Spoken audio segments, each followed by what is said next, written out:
So guys, welcome back to part 2 of the live stream. As I said before, I was going to take the footage and create a tutorial for you so that it's helpful in the future. So the first part of the live stream, I did the background and the skin tone, and I'm just moving forward onto the page now. I'll be doing as much as I possibly can in this hour. What can't be done, I'll record for you so that we can add that on as another tutorial so you can see the page from start to finish. Remember, if you want to join in and follow the video, that this page is currently available for free on my artist page, Kelly Horton, artist and illustrator. You can jump straight on there, save it, download it, and then print it out to join in. So I'd already picked the colour palette I was going to go with. I was using these colour pickers or colour samples from my local hardware store. As always, please remember to ask for permission before taking them. But I've told you many times by now that I absolutely love using these. They're perfect for deciding on what type of atmosphere or feel I really want the colouring page to have. And as you can see, I've picked the yellows, the greens and the reds. It's quite an earthy kind of palette. I wanted it to be springtime. When I actually drew this page, these are the colours that I had in mind, because obviously I illustrate them. I tend to have an idea of what I want the atmosphere to be like overall. I don't think in black and white. And so when you guys are able to colour these in, these would be brilliant for you so that you can actually decide on the type of atmosphere you want your page to have. I mean, I know it's hard staring at a box of crayons and trying to work out what you want it to look like. So to me, I'm a visual learner. This is perfect for me. And as you can see, I've got absolutely loads of them, but I do always ask permission first. It's a really good idea. I mean, I don't know, I think it was one of my daughters that gave me this idea actually. I'm pretty sure she did it for a college piece of work. She couldn't decide on colours, so I have to give her credit for that actually. So it was all down to my daughter. So I'm taking the colour palette that we already have here, and I'm going to start working backward and then coming forward. So I'm going to be picking the red colour for the mushrooms or the toadstools at the back. I have to decide on where I want the colour to hit the toadstool so that I have a plan in my head before I go ahead and actually lay colour down. So I've decided I'm going to make the light hit down the centre of the mushrooms. So the outer edges will be the darkest and the deepest of colours, and the light will shine down the centre. So as I start to build the colour up on this first one, you'll see exactly what I mean by that. I have 3 reds in my hand, so I have the darkest tone, the middle and the lightest, and I will be using the white of the page as usual to create the brightest highlight in the centre.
So I'm working on the second one now. I'm not far away from finishing.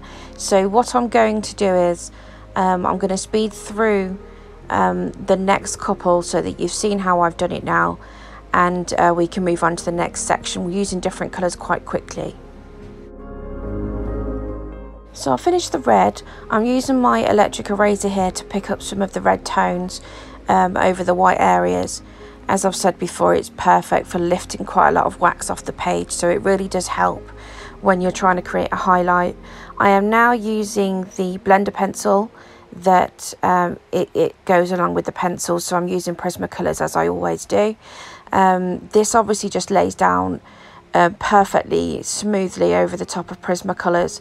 It really brings the pigment out, and it also allows the pencil to really blend together. I basically use a blender pencil for almost anything that I'm doing, not using it in the same way each time, as obviously we need to create different textures, but I do think it's a perfect companion for the Prismacolor pencils.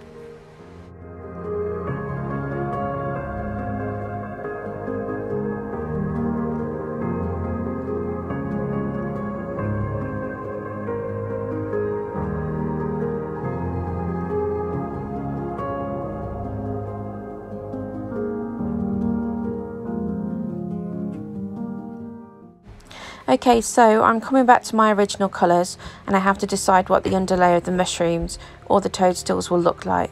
So I'm still going to continue on using the yellows and the earthy tones. I'm just going to use them in a different way than I did the background. So because we're looking at shapes that are not flat, the way that I added light to the top of the mushroom, it helps the eye believe that it's on a rounded surface. So the underneath, it was also quite textured, so I need to remember that I want to keep that texture in there. So I need to decide straight away where the shadows are going to be on the underside of an object. It's a little bit harder than thinking of on the top, but if we follow the same kind of idea that we do for everything, we just imagine in our heads exactly where the shadows will come from. Generally, that gives us quite a good idea. So I'm adding the darkest shadow around the stem, as you can see here, and either side of that, and on the very underside rim of the mushroom. So I'm going to start going in with the darkest colour. I will of course add these numbers onto the screen for you, so you know the colour palettes that I've used. So the darkest area will be around the stem, and I'm going to also add the darkest area so it has definition along the very rim of the mushroom as I blend out from that point. And as usual, I'm using colours that will all kind of blend together, and I'm using a dark tone, a light tone and a mid tone.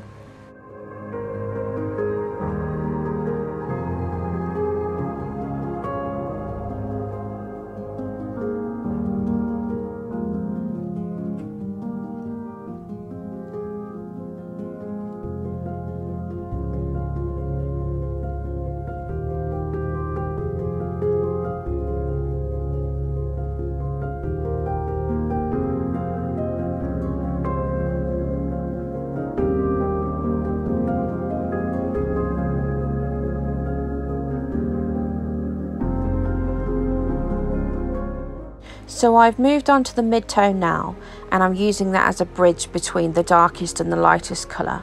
So I'm blending the darkest colour into the mid-tone that I have. I'm not laying down flat colours. The illustration lines are there, so I'm actually going to follow them, so it still continues to look as if there's texture. So I'm on the lightest tone now, and I'm still remembering that I still want to keep white available to be seen, but I don't want it to be just white, so I've added some of this natural earthy tone to it as well. So I'm going to do the same thing to all of them in the same process that I did the first one, adding the shadows and the light tones in the same way, just adapting it to the way that I think each one would look individually.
So I finished adding the lighter tones. I'm just going to go back in now so that there is more of a difference between the darkest areas and the lighter areas.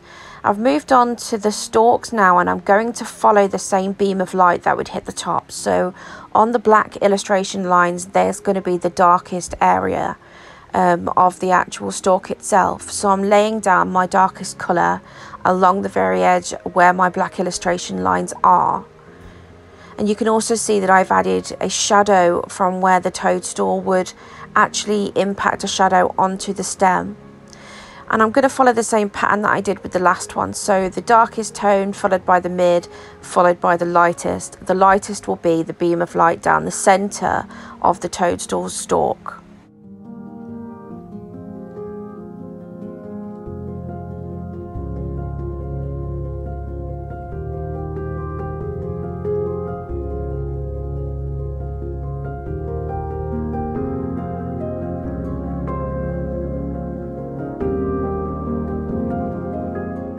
And as always, I'm going in now with my blender pencil.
So I'm going to move over into the next section, which will be the leaves on the tree behind me. I am, as usual, deciding which greens I like to go together, and I'm going to use the blank piece of paper to create the colouring combination of the pencils that I like that will actually flow with each other well when I want to blend them.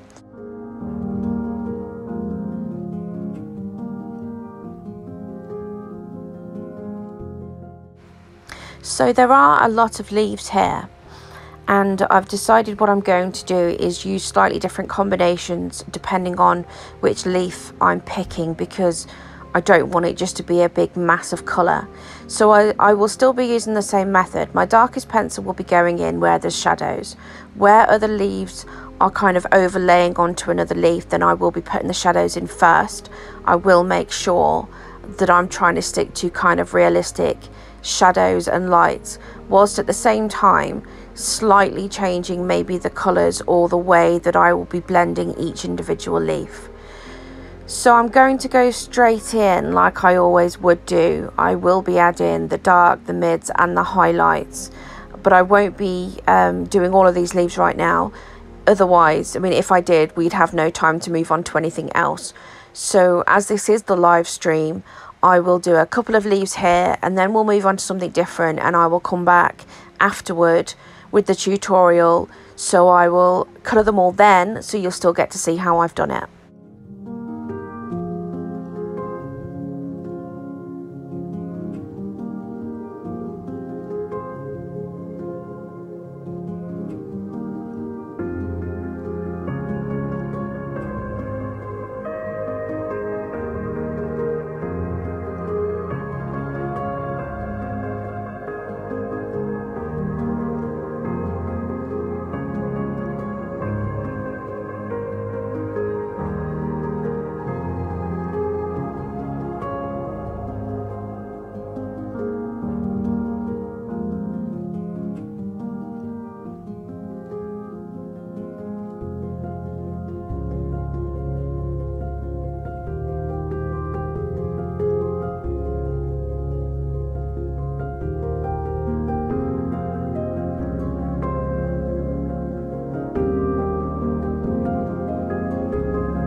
So I know we didn't spend very long on the leaves.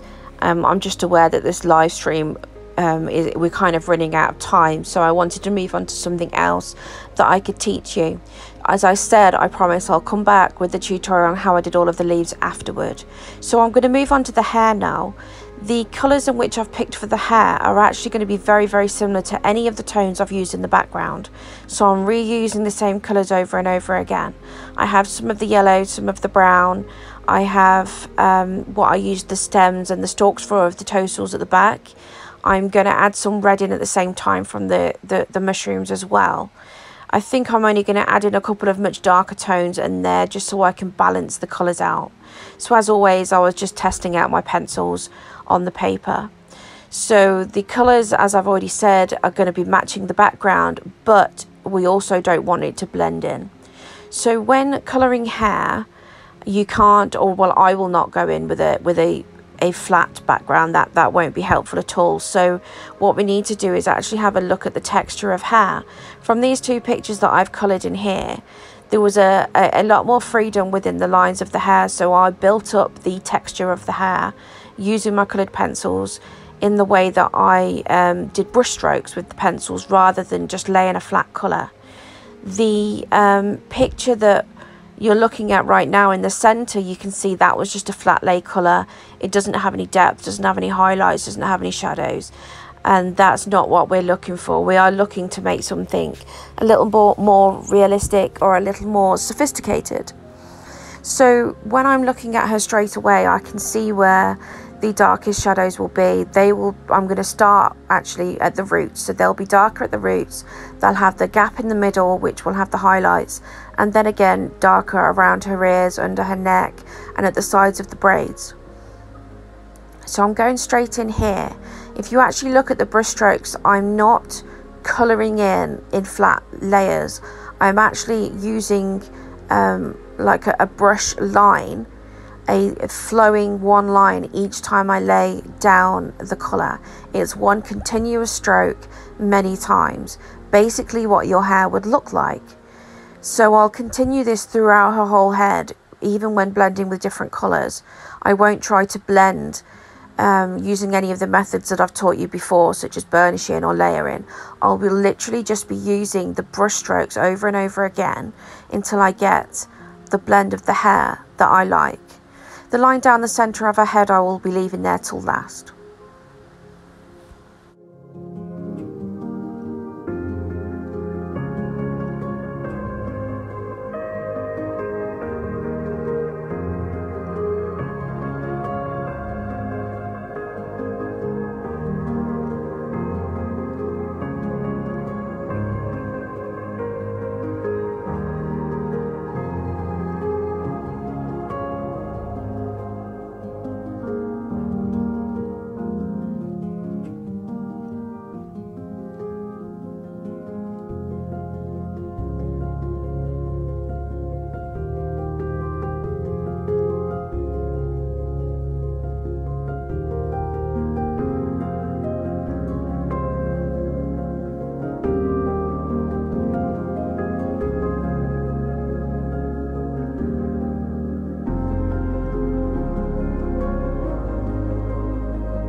So I'm going to be moving on to the next colour now, and as you can see, I'm just mapping out on her hair where I want the colours to come in.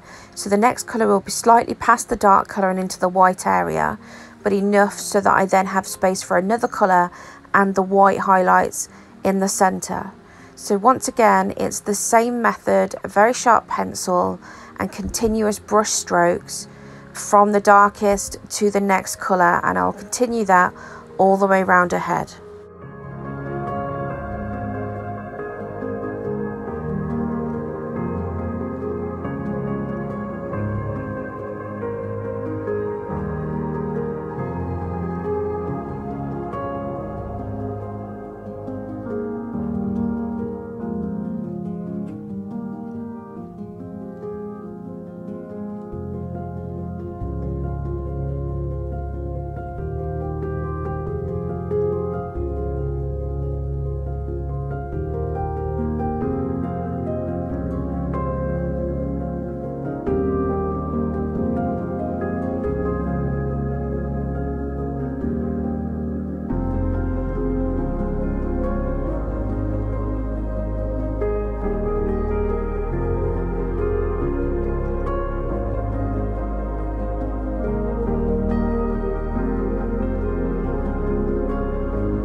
So I've gone back in now with a darker brown than I already had because I didn't feel like there was enough saturation of colour there.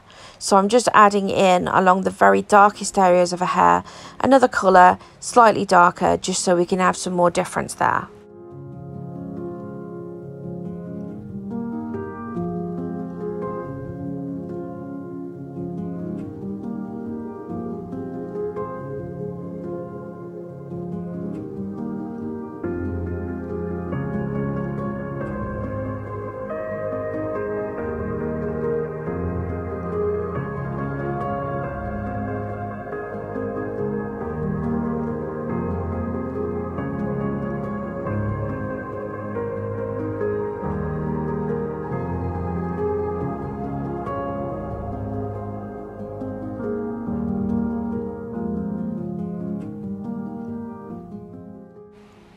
I'm now just going to go back in with my blender pencil. I will be using the exact same method as I have on the hair altogether. It will be brush strokes, not continuous colouring like a flat lay, like a background. Each time I lay that down, I'll be doing it with one individual brush stroke along the hairline, with the lines I want to actually create there.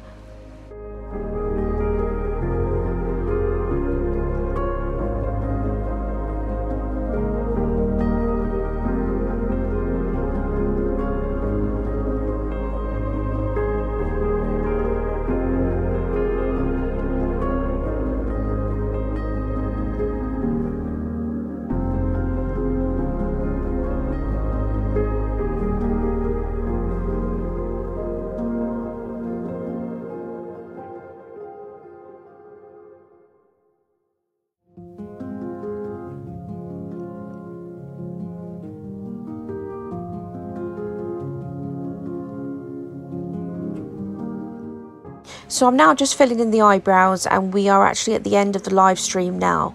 It was over an hour long, but obviously I've edited it now to be a tutorial. I will continue colouring the page and recording it for you so it can all be posted together and you can follow along. Please remember, if you want the page, to pop over and grab that for yourself, and if you do colour in the same picture as me, come back to my colouring group at the Little Darlings Kelly Horton fan page and show me what you've done. I look forward to seeing them all. See you later, guys.